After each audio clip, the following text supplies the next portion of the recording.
What if the greatest wisdom is not found in knowing more, but in knowing less? What if the truest strength is not in standing above others, but in stepping below them in a world that rushes to speak, to prove, to win? What happens when you choose to be the fool?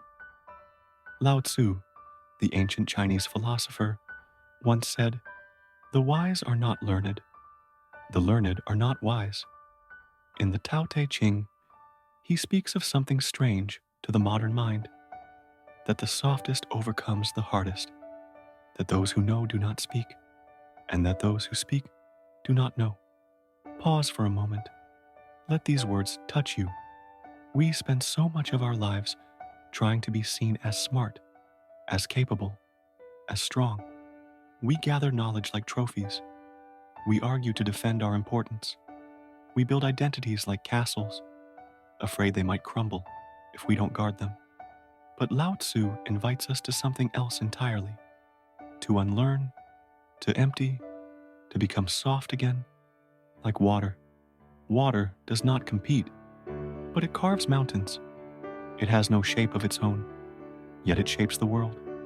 Could it be that true power is hidden in the very thing we avoid most? In admitting, "I don't know," in allowing life to teach us, without resistance, without armor.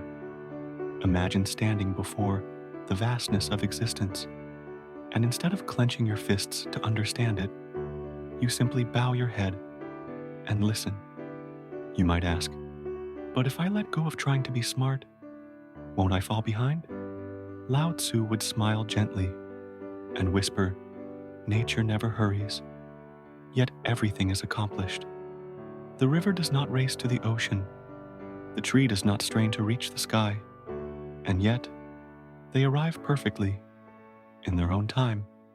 Maybe the greatest failure is not to be called a fool, but to lose yourself in the desperate race to prove you are wise.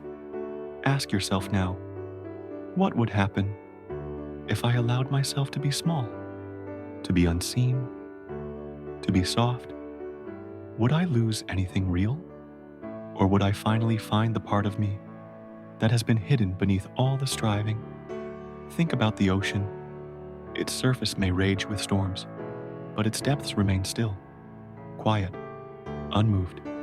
That is true peace, not the peace of winning, but the peace of being rooted so deeply that winning and losing no longer define you. And this is the way of the Tao, to go low, to yield, to trust the unfolding.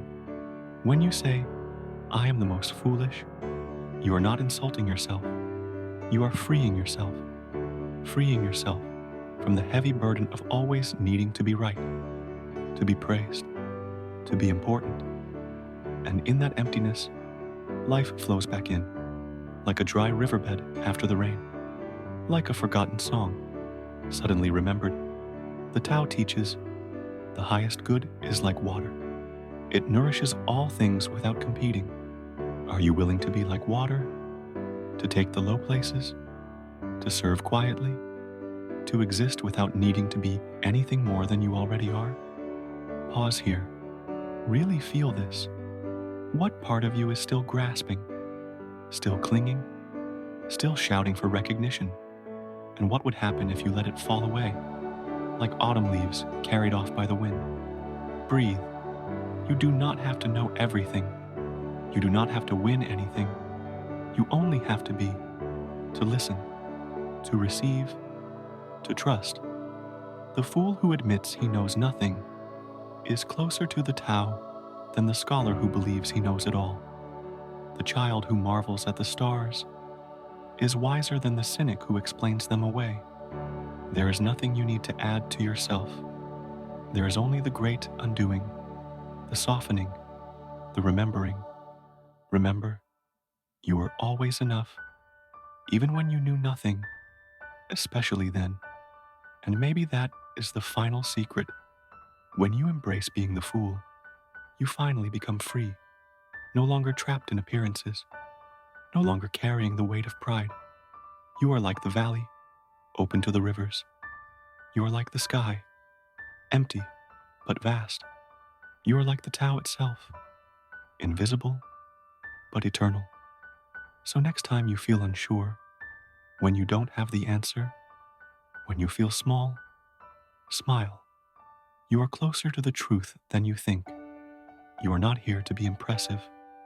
You are here to be real. You are not here to know it all. You are here to flow with it all. Be the fool. Be the river. Be the one who has nothing to prove. And in that nothingness, you will find everything